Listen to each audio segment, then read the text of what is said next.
So my name's Paul Daly. I'm a graduating actor from the Liverpool Institute for Performing Arts and a spoken word artist as well. So I was always interested in poetry at A-level. I wrote one poem when I was about 18 and then didn't really do anything until last year, was when my journey with poetry and spoken word sort of started. We had to do a devised piece for a project at LIPA, and I wrote a poem to close off my group's devised piece, and then people said that was all right, maybe you should try and write a bit more. So it sort of rolled from there. So I've only been doing it for about a year and a bit now. But yeah, that's where it all started with Generalisation, the piece was called. So in my city back home, there isn't really much of a spoken word scene at all. The nearest would be Brighton, but I've yet to explore that because I've been up in Liverpool since I started pretty much. I've only really known the poetry scene around here and a bit of Manchester as well, having been to an Evidently event, and then a Lovely Word and Ital Fresh here in Liverpool. So it's very good here in Liverpool. I think Manchester's really booming at the moment though. But yeah, Liverpool's definitely getting there and getting good events on, which are attracting a big crowd as well. But back home, not so much. It needs to properly kick off.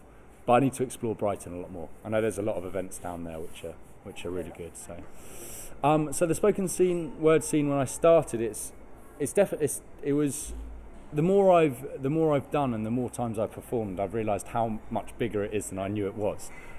So it's been nice to find those new places and interact with those people who are doing it and part of the scene, because it opens up new avenues and different areas where you can go and you can see stuff. But it was just, I didn't really know it was there until I started doing it.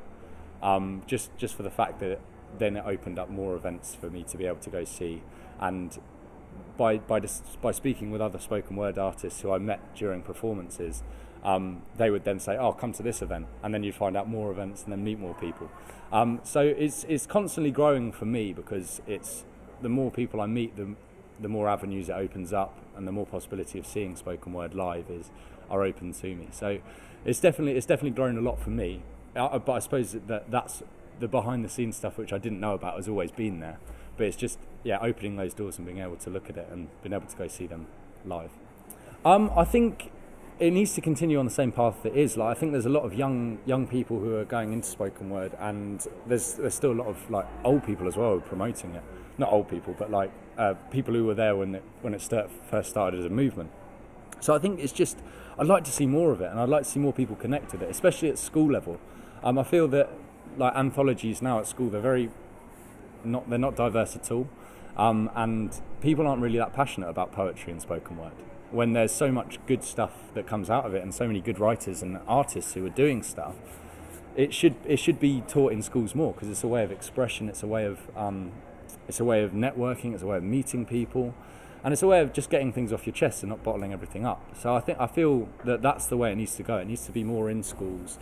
It needs to be explored more from an early age, spoken word and poetry, and you need to include diversity within what they're getting taught at school. Because now I think I heard a thing that there's only white artists in the anthology and at GCSE, which is what kids study. It's like, that's not how the world works. That's not a reflection of the world we live in. We need to see more. It needs to be engaged more, and I'd like to see it become more of an art form which people are happy to go and see, and there's just more opportunity for performance, I think. And I think there is a lot of opportunity out there, but it's very much still for the people who know about it, and it hasn't branched out that much. So I think that's the next step, is branching out into schools, making it more popular, and having events which combine everyone in the community, definitely.